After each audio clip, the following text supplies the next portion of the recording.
Então, na nossa aula de hoje, vamos falar sobre o plantio da banana. Em aulas anteriores, nós falamos que um dos principais pontos antes de começar tudo é escolher o local. Então, só relembrando isso, né? O local para plantio da bananeira, o solo ideal, né, para o plantio da bananeira, ele deve ser rico em matéria orgânica, ter uma boa drenagem, que a gente falou que a banana não suporta encharcamento, e também ser um solo de boa capacidade de retenção de água, e um solo com textura média seria o mais adequado. Mas a gente sabe, pessoal, que nem sempre vamos ter essas condições. Isso não é um limitante, falar, meu solo é arenoso, então eu não posso plantar banana aqui na minha fazenda. Não é isso.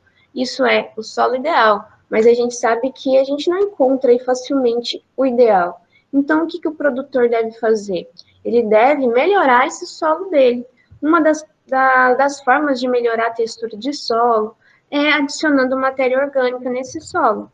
É uma ótima alternativa, uma alternativa aí muito utilizada pelos produtores de banana e de outras culturas também, de outras frutíferas, de olerícolas e de culturas como café também. A adição de matéria orgânica é sempre uma alternativa muito importante para a melhoria das condições de textura do solo, de também questão química do solo, nutricional, né, do solo, e também da qualidade, da quantidade de micro-organismos benéficos ali no solo, e também macro-organismos benéficos.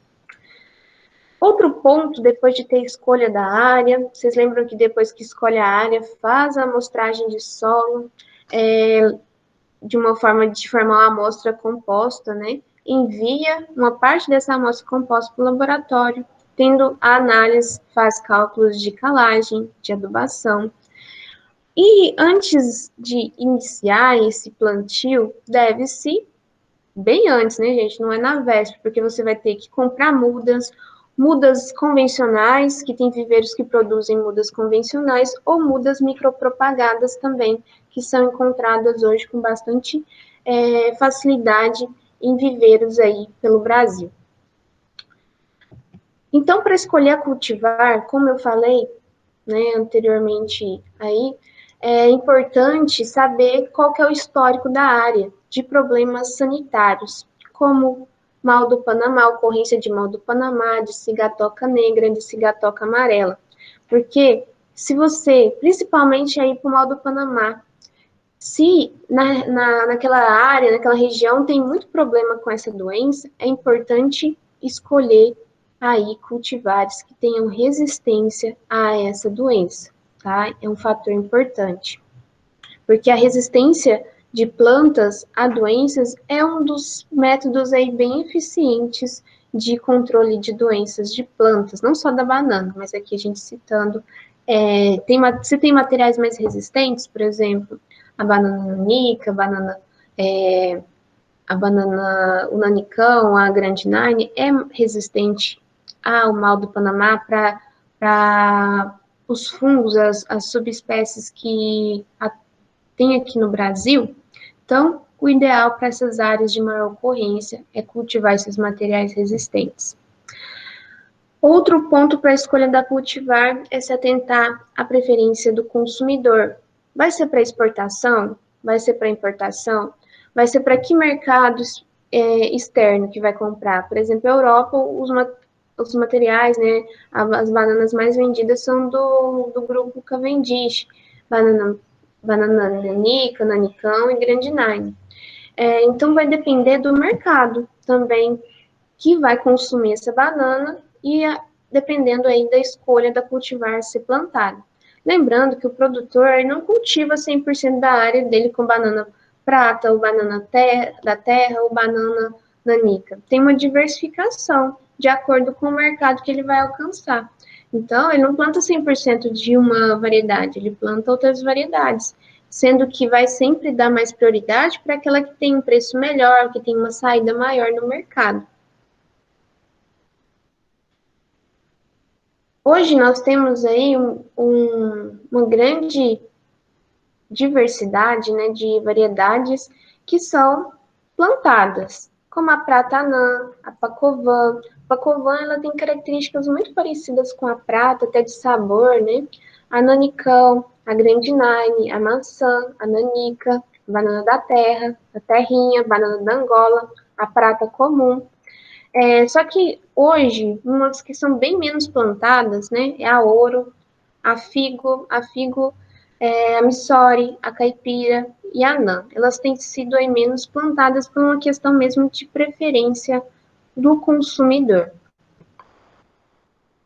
Os métodos, né, de propagação. Sabemos que banana a gente não planta sementinha para gerar uma nova planta, que é por métodos de propagação vegetativa ou por micropropagação no laboratório, formando clones, né, daquela planta. Então, nós temos a produção de mudas convencionais e das mudas micropropagadas. Essas mudas podem ser retiradas do próprio pomar, se tem um produtor de bananas, né, que ele já tem aí, já está no ramo, e tem uma boa quantidade de mudas para iniciar um novo talhão, ele pode tirar as mudas do próprio bananal. Ele pode adquirir essas mudas de viveiros convencionais, temos viveiros aí no Brasil que produzem mudas de forma convencional.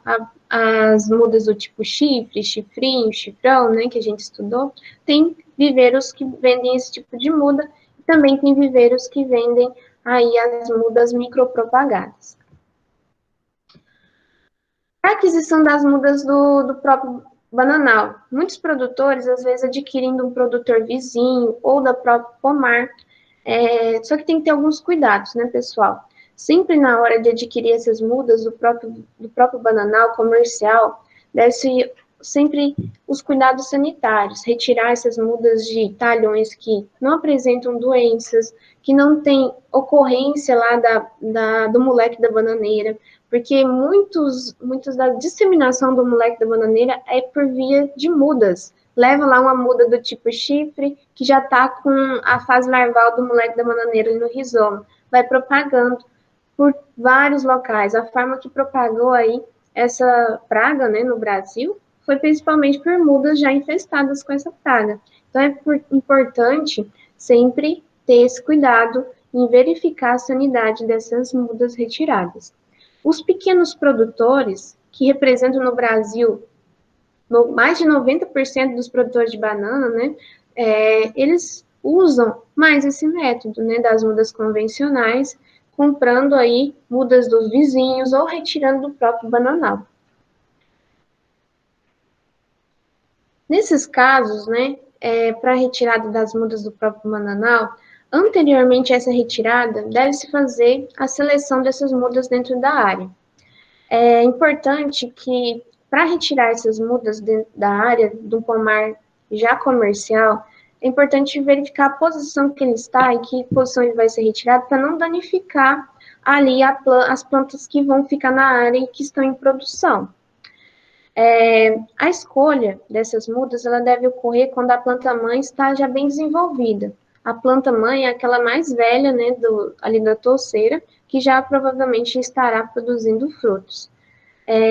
O filho, né, que vai ser retirado, aí medindo de 30 a 50 centímetros. O filho não deve ser retirado, essa muda aí, né, que vai ser retirada do touceiro, não deve ser retirado antes da planta-mãe já ter tido a colheita do fruto. O ideal é esperar que ela tenha a colheita do fruto para não causar ali uma instabilidade no sistema radicular da planta e poder ocasionar um tombamento. Nessa imagem aqui, vocês podem ver, aí marcado com a setinha, né, é indicado com a seta, uma muda do tipo chifre, né, que vai ser retirada para ser plantada em outro talhão. Ela estava ligada a essa muda aqui, que já foi colhida o cacho. Então, o ideal é sempre retirar ela depois que teve a colheita da planta onde ela está sendo originada. Essa muda, ela brotou aqui do rizoma da planta, que era a planta mãe dessa touceira, só que já foi colhida. Não é recomendado que retire essa muda enquanto essa planta ainda está ali no campo, ainda em fase de enchimento de frutos, porque pode gerar uma instabilidade aqui na planta, porque você está tirando uma parte do rizoma junto aqui com a muda. Então, o ideal é sempre tirar depois da colheita, como está aqui demonstrado nessa foto. Fez a colheita, depois pode-se retirar essa muda. E sempre, pessoal, retirar a muda na posição em que não vai ser as mudas que vão manter ali a geração no pomar. Não há nenhuma razão, então, extrair essa muda antes da colheita da planta em que essa muda está ligada. Outro procedimento que é importante de se falar aqui, para não afetar a produção do bananal com essa retirada de mudas, é sempre retirar a muda que esteja do lado oposto das plantas que vão continuar no pomar. Aqui nessa foto fica mais claro. Isso aqui já é uma muda bem... essa aqui vai ser, no caso, a muda... Aqui é só para exemplificar, né, pessoal? Ela está até sinalizada aqui para ser retirada mesmo. Essa seria a muda que seria retirada, que já está bem grande, né? Não é o ideal, mas aqui bem grande. E essa vai ser a planta que vai continuar na toceira. Então, aqui só para falar para vocês que a muda, ela sempre tem que estar oponente às plantas que vão continuar no pomar. Essa muda aqui, ela vai ser só retirada quando colher o cacho dessa planta mãe, para não gerar uma instabilidade. Se você tira essa muda aqui, ela vai gerar uma instabilidade na planta que está em produção, podendo ocasionar o tombamento.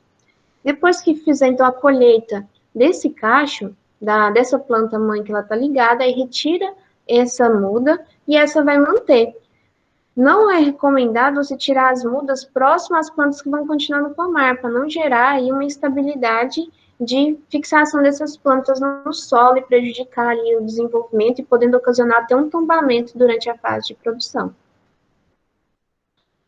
Quando vai se adquirir mudas em viveiros, sempre observar, saber o histórico aí da procedência desses viveiros, né? Porque muitas vezes está confiando lá que são mudas de boa qualidade e às vezes sai aí, acaba o produtor comprando mudas de má qualidade. Então tem que saber se esse viveiro tem uma boa procedência, se ele segue aí as normas, né, de produção de mudas aí de alta sanidade e qualidade.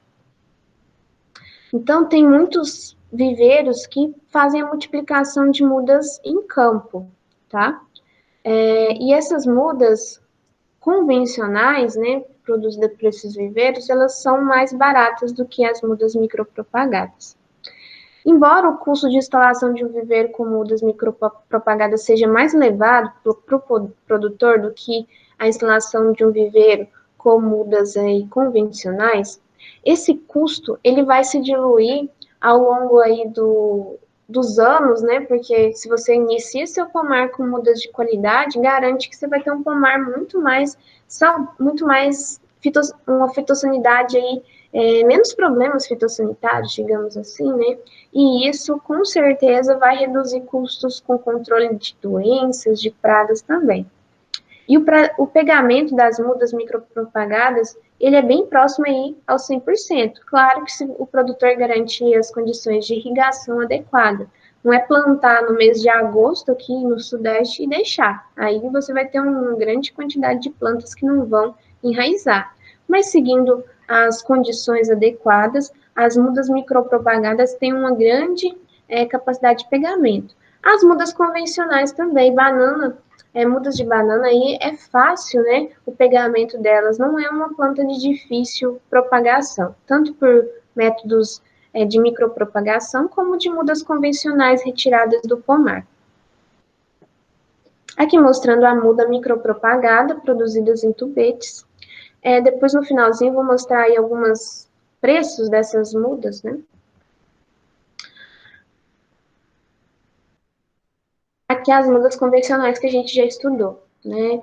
Aqui a micropropagada que não convencional, a muda do tipo chifrão, chifre, chifrinho, que são as mudas convencionais mais usadas, tá? Em pomares, para iniciar pomares comerciais, as convencionais são essas três mais usadas e essa é a micropropagada. Essas outras aqui, elas não são tão usadas aí para início de pomares comerciais, tá? Mas na falta de outros tipos de muda, pode ser usado. Vamos falar das mudas convencionais aí, das mais utilizadas, tá? Tipo chifre. Essa muda, ela tem altura entre 30 centímetros e 60 centímetros. Ela apresenta folhas lanceoladas e um grande diâmetro na base do seu rizoma. A chifrão, ela já é uma muda maior, ela tem de 60 centímetros a 1,50 m. Apresenta uma mistura de folhas lanceoladas com folhas semilargas. Lanceolada é aquela folha bem fininha, tá? Deixa eu mostrar aqui na imagem. Ó, a chifrão, ela já tem essa folha já com um limbo mais estendido e a lanceolada é essa aqui bem fininho, o limbo, como a gente pode observar aqui na muda do tipo chifre e na do tipo chifrinho. Isso é folha lanceolada. Uma das formas de arrancar, como retirar nessas mudas? A gente, acho que quase todo mundo aí já retirou uma muda lá ou já viu alguém retirando, né? Que vai cavar ali próximo à muda e vai cortar ou com enxadão ou com um podão, um facão, a região em que essa muda está ligada na planta mãe. Ou, claro, depois de ter colhido essa planta mãe, né? Ali no rizoma da planta onde ela brotou. Então, cava um pouco ali próxima a essa muda que vai ser retirada, e com auxílio de um enxadão ou um podão, vai cortar essa região em que o rizoma está ligado à planta mãe. Isso aqui, pessoal, é nos viveiros os viveiros de mudas convencionais, né? Como que eles fazem o cultivo. Eles têm um cultivo um pouco mais adensado, né, até com 5.000 plantas por hectare, porque a função ali não é produzir fruto, mas sim produzir mudas. Então, por isso que é mais adensado esses cultivos, com distâncias menores entre as plantas, né, de 2 por 2, e até arranjos de fileiras duplas também. E o sistema de fileiras duplas nesses viveiros, para variedades de porte médio abaixo, como a Grandinine, a distância poderia ser de 1 m entre as duas fileiras duplas e 1,5 m entre as plantas nas fileiras e 3 metros entre as fileiras duplas. Esse espaçamento mais adensado, como eu disse, porque isso é para condições de viver, em que a função não é produzir frutos, e sim mudas, né? Por isso que vai adensar para ter uma produção de mudas maior em um pequeno espaço de área. Mostrando aqui o espaçamento do sistema de plantio em viveiros, né, para a produção de mudas. Então, esses viveiros plantam as variedades diversas, né, tem que ter uma grande variedade ali de materiais, né, por exemplo, maçã, prata, grandinine, diversas variedades, para que possa ofertar para o produtor, e então adensa mais esses cultivos. Esse espaçamento maior entre as fileiras duplas é para possibilitar ali passar o trator, o caminhão, para recolher essas mudas, para facilitar o transporte dessas mudas. Vamos falar agora de espaçamento de plantio. Para adotar o espaçamento de plantio, depende do porte da planta. O espaçamento de plantio da prata anã não vai ser o mesmo espaçamento de plantio da prata normal, porque do porte dessas plantas são diferentes. Quanto mais altas são essas plantas, elas têm que ter um espaçamento um pouco maior para não gerar ali uma competição muito grande de sombreamento das outras plantas vizinhas. Então, aqui, estabelece aqui para variedades de porte baixo, pode usar o espaçamento entre 3 metros entre as linhas e 2 entre as plantas. Para variedade de banana de porte médio, recomenda-se 3 metros entre as linhas e 3 metros entre as plantas.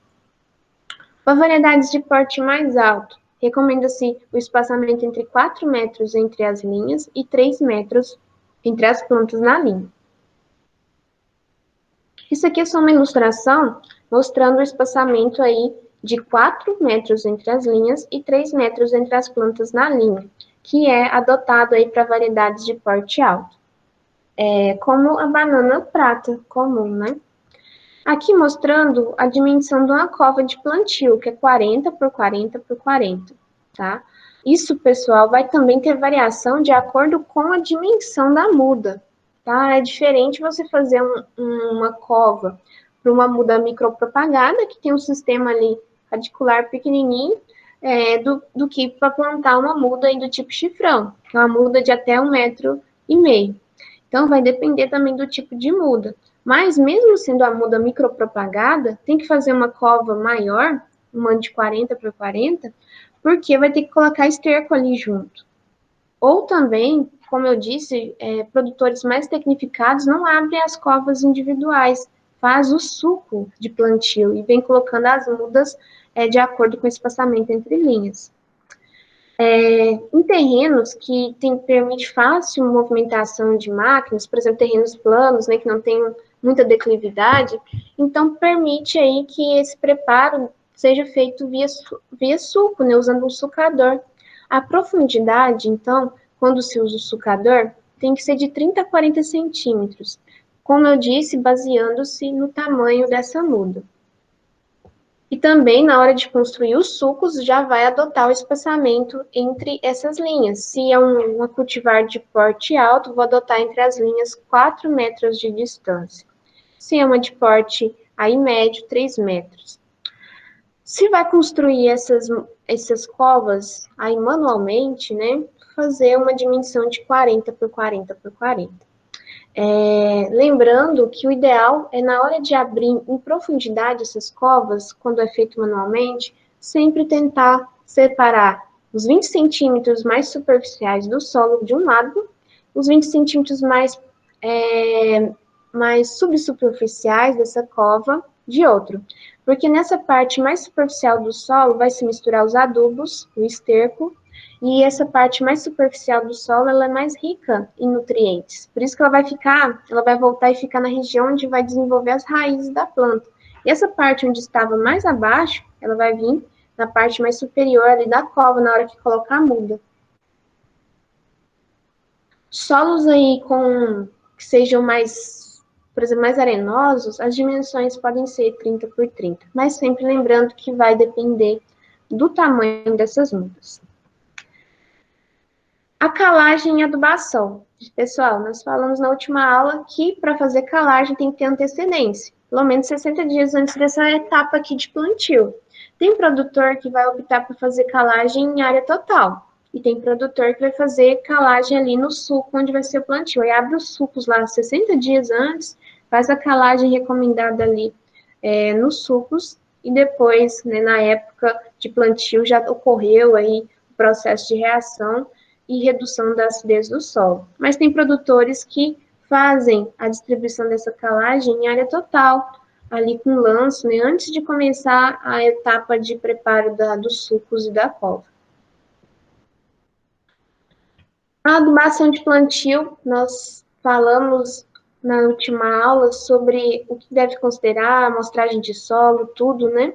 Só que aqui é uma recomendação geral. Claro que o esterco ele não vai ser recomendado pela análise de solo, né, pessoal? O recomendado de esterco, quando é usado o esterco bovino curtido, é de 7 litros por planta. 7 litros aí, se você vai fazer a cova separada, 7 litros por cova. Se for distribuir no suco, distribuir o esterco também é recomendado aí no local de plantio. Isso aqui, gente, é uma recomendação geral. Claro que a quantidade de superfosfato simples, a quantidade de micronutriente vai ser de acordo com a análise, mas uma recomendação geral. No plantio, coloca-se esterco e uma fonte de fósforo e também micronutrientes. Falei já para vocês que esse FTLR12 é um coquetel de micronutrientes. Tem boro, tem zinco, tem aí diversos micronutrientes que pode ser utilizado com uma fonte boa aí de micronutrientes no plantio da banana. No plantio não vai colocar o nitrogênio, tá? O nitrogênio depois vem nas adubações de desenvolvimento da cultura, porque o próprio esterco vai fornecer quantidades satisfatórias inicialmente de nitrogênio e de outros nutrientes também. Mas o fósforo ele tem que vir ali, a gente sabe pela mobilidade dele no solo ser baixa, ele tem que vir próxima à região onde vai desenvolver o sistema radicular dessa planta. E depois, ao longo do ciclo dessa cultura, até ela chegar a produzir, e depois que ela produzir, continua adubando, porque as outras descendentes dela vão continuar produzindo na área, tem que fazer as adubações de cobertura, né? Essas adubações de cobertura, elas devem ser distribuídas, né? Quando a muda está pequena, de forma circular, a distribuição em volta de toda a planta, tendo uma distância aí de 40 a 50 centímetros da muda, né? Jogar lá no pé da planta, que a gente sabe que os adubos nitrogenados podem ocasionar aí queimar as folhas, às vezes até matar a muda. Então, nunca jogar no pé da planta. Isso não é só para banana, não, pessoal. Para todo tipo de cultura. Não deve jogar o adubo ali no pé da planta. Dá um espaço. Esse espaço, inicialmente, entre a muda e a distribuição do adubo, ele tem que ser menor, porque o sistema radicular da planta ele é menor. E à medida que vai aumentando o tamanho dessas mudas, esse espaçamento pode ser um pouco maior. A distribuição da adubação de cobertura, a adubação de produção, quando já está um pomar em produção, onde já tem filho, neto, a planta-mãe, né? A distribuição do adubo vai ser sempre meia-lua na posição em que está o crescimento dos descendentes. A gente sabe que no pomar comercial, a gente não deixa lá as 10 mudas que a planta produziu. Nós vamos falar disso daqui uns dias, não sei se na próxima aula, que é feito um desbaste de muda para deixar sempre por torceira 3 plantas, tá? Para que tenha uma boa distribuição dos nutrientes entre essas plantas, uma menor concorrência ali, e também garantir produção de cachos, né, com frutos bem formados, frutos aí com tamanho comercial. Então, em pomar já produtivo, vai distribuir o adubo sempre nessa posição, para que todas as plantas aqui, principalmente as mais novas, né, tenham absorção aí adequada desses adubos. A planta a planta mãe, né, dessa tosteira, ela já teve a época que ela precisou aí, ela já absorveu muito nutriente, ela já está em fase de produção, precisa de nutrientes, ela vai ter acesso, porque o sistema radicular dela, ele é bem espalhado aqui, né, lateralmente, ele vai absorver, mas não se estaria perdendo, né, adubo se colocasse de forma circular, então sempre meia-lua na posição aqui onde está deixando as plantas descendentes, ok? As adubações, então, devem ser sempre seguindo também as adubações de produção. Eu falei com vocês na última aula que a amostragem de solo num pomar que tem um ciclo, um pomar da banana que tem um ciclo considerado perene, pela característica de propagação vegetativa, produção de mudas que vão deixando esses descendentes produzirem, tem que fazer as adubações aí ao longo do ciclo produtivo, que pode ser via sólida ou via fertilização, que a gente também estudou, falou na última aula. Via fertilização é mais favorável, porque vai ofertar ali para a planta quantidades pequenas dos nutrientes essenciais e vai ter uma menor perda desses nutrientes por volatilização, lixiviação e um maior aproveitamento desses nutrientes para a planta.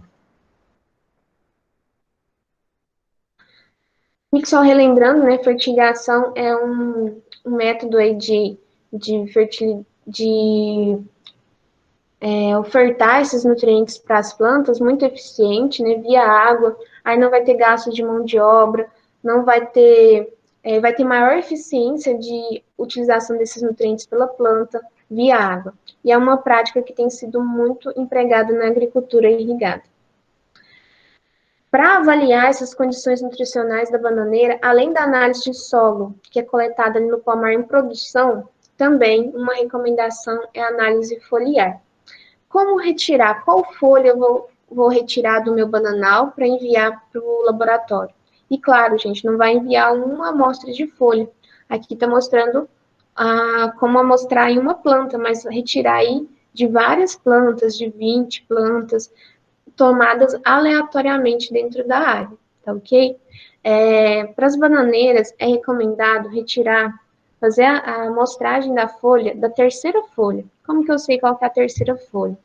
Conta a partir da última folha, que é a folha bandeira, né, que é a folha onde está saindo ali o cacho, ela é a primeira. A segunda vem logo abaixo dela e depois a terceira folha, tá? Então, sempre observar de cima para baixo, não é a terceira de baixo para cima. Por que retira-se a terceira folha? Porque ela é a folha mais fotossinteticamente ativa ali dessa planta. Depois que cortou essa folha, vai se retirar a parte, não vai mandar a folha inteira, não vai mandar 20 folhas lá para o laboratório, folhas inteiras não, pessoal. Vai retirar uma amostragem da planta, da folha da planta aqui, nessa coleta central da folha, mas não retira-se a nervura central, retira-se uma área de 5 a 12 centímetros, né, do interior aqui da folha, vai colocando dentro de um saco limpo, amostra várias plantas e envia para o laboratório, que vai fazer análise e vai emitir aí uma análise foliar. Aqui, nessa tabela, temos aí as faixas de macro e micronutrientes adequadas para a bananeira para diferentes variedades. Aqui nós temos nessa tabela de cima, nessa parte de cima, para nanica, nanicão e grandinagem, aqui para tanã e pacovan.